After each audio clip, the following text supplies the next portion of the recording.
What if I told you the men you attract are mirrors of a wound you haven't faced yet? Have you ever asked yourself why the same kind of man keeps showing up, just with a different face? The charm, the intensity, the emotional unavailability. It all feels familiar. And yet, each time you wonder, how did I end up here again? Here's the truth. It's not your fault, but it's not random either. What you're experiencing is deeper than red flags or bad luck. This is a pattern rooted in the energy you carry, shaped by your unconscious mind. In this video, we're going to talk about shadows, emotional patterns, and how your past may still be choosing for you even when you think you're doing everything right. Carl Jung called it the shadow, and understanding it might be the key to finally breaking free. If you've ever felt stuck in the same cycle, hit subscribe. This might be the clarity you've been craving. It's like you're dating the same ghost over and over. It just wears a different name, different eyes, different job, different story. But somehow, it always ends the same. At first, there's that electric pull, an instant spark, a sense of being seen, even chosen. The connection feels magnetic, maybe even fated. And for a moment, you believe this time it's different. But then, the pattern begins to show. He pulls away when you open up. He shuts down when you speak your needs. He wants you close, but only on his terms. You find yourself shrinking, second-guessing, making excuses. You try harder, you love deeper, and still, he slips away, emotionally unavailable, distant, or suddenly cold. Sound familiar? If you've ever wondered how you keep ending up here again, and again you're not alone, and more importantly, you're not broken. What's happening isn't random. It's not just bad timing, poor choices, or chemistry gone wrong. It's energy. Yours. But let's get one thing straight.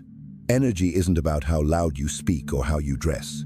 It's not about confidence in the mirror or charisma in a crowd. Energy lives underneath all of that. It's the silent language you speak without knowing, the one shaped by your fears, your wounds, and your unconscious beliefs. Carl Jung had a name for this. He called it the shadow, the hidden parts of ourselves we deny, repress, or disown. These pieces don't disappear just because we ignore them. In fact, they tend to run the show from the background, and when we're unaware of them, they shape what we attract, what we tolerate, and what we mistake for love. Think about it. If there's a part of you that still believes you're too much, you may subconsciously pull in men who dim your light. If you carry a fear of abandonment, you might cling to men who constantly keep you guessing. And if a part of you still ties love to struggle, you may only feel drawn to people who make you work for it. The irony? It feels like passion. It feels like home. But it's not. It's a reenactment. Over and over again, your nervous system is reaching for what's familiar, not what's healthy. And the deeper truth is this. The kind of love you say you want may not yet feel safe to the parts of you that still expect pain. Here's the thing most people never talk about. We don't attract what we say we want.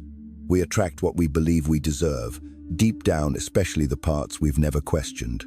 That's why healing isn't just about cutting off toxic people or writing new affirmations. It's about facing your own emotional blueprint and asking, why does part of me feel safer with distance than with intimacy? Why do I confuse intensity with love? This isn't about blaming yourself. This is about understanding yourself. Because once you can see the pattern, you can change the story. Carl Jung once said, until you make the unconscious conscious, it will direct your life, and you will call it fate. You don't have to keep calling these heartbreaks fate. You don't have to keep rewriting the same chapter. Can you think of one trait you keep forgiving in others, but secretly hate in yourself? Sit with that. It may hold the key to your entire pattern. Your shadow is the emotional basement where all your rejected pieces go to hide. It's not some evil part of you. It's not a flaw or a curse. It's the collection of thoughts, fears, beliefs, and memories you were told not to feel, not to show, or not to be. And over time, you buried them not because you're weak, but because you learned that hiding them kept you safe. Safer from judgment, safer from abandonment, safer from pain. But what gets buried doesn't disappear. It festers. It leaks out in ways you don't always see, especially in relationships. Let's say you crave unconditional love. You want someone to show up, stay, and see you completely. But deep down, you're terrified of being a burden. You've been told needing too much makes you clingy. So, part of you decides, it's better not to need at all. That part goes into the basement. Now what happens? You meet someone who seems independent, strong, mysterious, not emotionally needy. At first it feels refreshing, liberating even. But slowly, you realize he never really lets you in. You're always guessing, always chasing. You try to earn closeness, but it never comes. And it hurts. That's not a coincidence. That's your shadow at work. You attract what you avoid, not to punish you, but to show you what still needs healing. If you've been taught to deny your softness, you may end up with men who withhold theirs. If you suppress your voice, you may draw in men who silence it further. The most painful dynamics are often mirrors showing you where you've been split from your wholeness. Let's be honest. There are patterns here you've seen before. The emotionally unavailable man. The one who needs control to feel safe. The one who disappears when things get real. These men aren't just random bad luck. They are echoing something familiar, something inside you that says love has to feel like a test, or that safety only comes with distance. Carl Jung called it the shadow because it hides, but it also casts. Meaning, what's in your shadow will often show up outside of you, played out by the people you meet. And because it feels so familiar, you mistake it for attraction. You mistake it for truth. But here's the shocker. What you run from is often what you run toward. The very qualities you've denied in yourself, neediness, emotion, softness, vulnerability, are the ones you unconsciously seek to resolve through others. You're not choosing pain on purpose. You're reaching for healing in all the wrong places, hoping that maybe this time it'll love you back. That's why awareness is everything. Because when you bring your shadow into the light, the pattern loses power. You stop reacting. You start choosing. You begin to attract not from fear, but from self-respect. Not from a need to fix, but from a desire to be met fully. Carl Jung said, "Until you make the unconscious conscious, it will direct your life and you will call it fate." Most of us are living out stories we never wrote, following emotional scripts that were handed to us long ago. But you can change the ending. So ask yourself gently, honestly, what might be hiding in your shadow that your heart keeps trying to fix in others? You were told to be nice, not powerful. To be wanted, not wise. From a young age, you were taught to soften your voice, to shrink your presence, to keep your truth quiet if it made anyone uncomfortable. And somewhere along the way, that lesson stuck. You started believing that being too emotional made you unstable, that being too intuitive made you dramatic, that being too ambitious made you intimidating. So you learned to edit yourself piece by piece. Smile more, speak less. Don't ask for too much. Be chill, be cool, be easy to love. But here's the silent wound behind all of that. You didn't feel safe being fully seen. This is what we call the wounded feminine. It's not about gender, it's about energy. The feminine is not weak or fragile. It's deep, intuitive, creative, emotional, and magnetic. But when that energy gets wounded, it turns inward. It stops trusting itself. It questions its own worth. And worst of all, it becomes afraid of its own power. So what happens next? You might overfunction chasing, fixing, proving. You might underfunction shrinking, pleasing, tolerating. You might become the woman who seems so put together on the outside, but quietly wonders why love always feels just out of reach. And when your light is unguarded, it attracts moths, not men. You draw in the ones who want your glow but can't meet your depth. The ones who are mesmerized by your softness but quickly try to control it, dull it, or consume it. You confuse attention with affection, chemistry with connection. And all the while, a deeper part of you whispers, "This doesn't feel safe. This doesn't feel like home." Carl Jung spoke of the anima and animus, the inner feminine and inner masculine energies within each of us. When they're imbalanced, we seek completion outside of ourselves. The wounded feminine searches for validation. The overactive masculine tries to control. But when these energies are integrated, you stop looking to be saved. You realize you were never missing anything to begin with. The work isn't about changing men. It's about remembering yourself. Because once you reconnect with the feminine within, the part of you that feels without explanation, that knows without proof, that receives without guilt, you begin to attract from wholeness, not lack. You stop needing to be chosen. You start choosing yourself.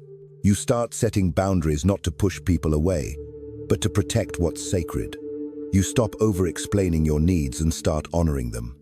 You allow softness without shame, and you begin to notice.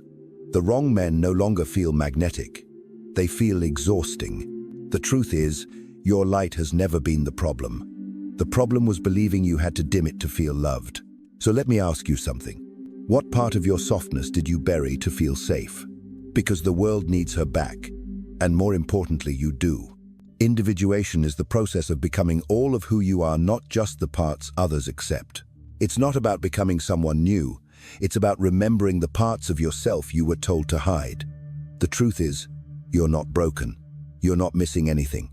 You've just been scattered. Like an army sent out in all directions, your voice went one way, your softness another, your confidence hiding somewhere else. Individuation is the journey of calling those parts back home. It's not easy, because before you can reclaim yourself, you have to see yourself. All of you. Even the parts you were ashamed of, even the ones you thought made you unlovable. That's where the shadow work comes in, and that's where freedom begins.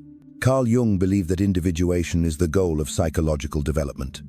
It's when your conscious self meets your unconscious. When your light integrates your darkness. It's not perfection, it's wholeness. And when you live from wholeness, you stop attracting from your wounds. You stop chasing love that costs you pieces of yourself.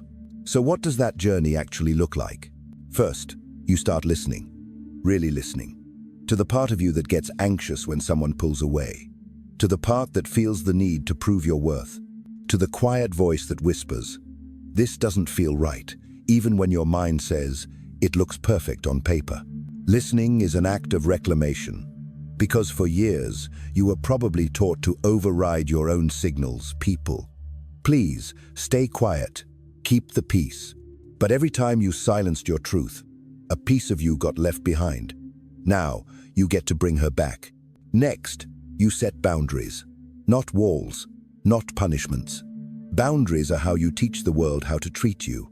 And more importantly, how you teach yourself what you will no longer abandon to be chosen. Boundaries are love in action. Not just for others, but for you. Then, you make peace with the shadow. That means looking at your jealousy, your fear of rejection, your need for control, not with shame, but with curiosity. These parts aren't there to hurt you. They're trying to protect you. They just haven't been updated in a while. Healing doesn't mean deleting your triggers. It means understanding them. Let me tell you a story. There was a woman who kept falling for emotionally unavailable men. They'd come in fast, love bomb her, then slowly drift away. Every time, she felt like it was her fault. Like if she were less emotional, less intense, less her, maybe they'd stay. But one day, she sat with that little voice inside, the one that never felt safe growing up. She did the work. She wrote letters to her younger self. She stopped chasing connection and started building it within. She told me something I'll never forget. She said, "The moment I stopped needing someone to choose me, the right kind of man walked in. And he didn't come to complete me. He came to meet me. Because when you become whole, the relationships you attract shift dramatically. They go from roller coasters to safe harbors, from games to grounding, from tests to truth. That doesn't mean the path is perfect, but it's yours, and you walk it with both eyes open. So let me ask you this. What does your wholeness feel like, not look like, not sound like, but feel like? Does it feel calm, empowered, free? Whatever your answer, trust it, because that feeling is the compass that leads you back to yourself. If something in you is waking up right now, let it. Comment what landed with you so far. I read everyone. Your energy tells a story before you ever say a word. Before you speak, before you smile, before you even realize it, your presence is already speaking on your behalf. And not just what you want, but what you tolerate. Not just what you say you believe, but what your nervous system still carries from the past. You walk into a room, and your energy whispers whether you feel worthy of being loved or afraid of being left. It doesn't matter how polished your words are, your energy is what people respond to first. And that's why change doesn't start with doing more. It starts with being different. It starts with remembering who you were before the world told you who to be. Here's a truth most people won't say out loud. Confidence isn't about speaking louder. It's about leaking less shame. When you carry guilt about needing love, you attract people who punish you for it. When you feel ashamed of your standards, you attract people who make you question them. But when you begin to truly believe your needs are sacred, your space becomes sacred too. Your relationships stop being survival-based and start becoming value-driven. That's the shift. And it's not loud. It's not flashy. It's energetic. You begin to stop explaining your boundaries and start honoring them. You stop trying to prove your worth and start protecting your peace. You stop confusing availability with alignment because you've done the work. You've looked at your patterns. You've healed what needed healing. And now, you're no longer magnetized to chaos. You're attracted to calm. That doesn't make you boring. It makes you sovereign. So what does this look like in real life? It looks like not texting first just to ease the silence. It looks like walking away from mixed signals without turning it into a lesson about your worth. It looks like nourishing yourself daily, not just when you're falling apart. It looks like only letting people into your world who match the energy you've worked so hard to rebuild. Because you are not attracting the wrong men. You are waking up to the wrong version of yourself that once chose them. And that's powerful. That's transformational. Because if you could attract chaos from your wounds, imagine what you can attract from your healing. So here's your moment of truth. If you truly believed you were already enough, who would you stop chasing? Let that question sit in your body. Breathe with it. Because the answer isn't out there. It's in you. It always has been. You are not here to shrink for love. You're here to expand into it. Everything you've felt, questioned, carried, and survived has led you to this point, not to make you harder, but to make you whole. You were never too much. You were never too sensitive. You were just tuned into a frequency the world didn't know how to honor. But now you do. When you heal, your energy shifts and the wrong ones fall away like dust. You no longer chase love that asks you to abandon yourself. You no longer apologize for your depth. You become the one who chooses, not just the one hoping to be chosen. This is your invitation to rise, to let go of the version of you that survived, and step fully into the one who can thrive. Comment with one thing you're letting go of today. Share this with someone who needs this truth in their bones. And if you're ready to keep rebuilding from the inside out, subscribe. We're just getting started.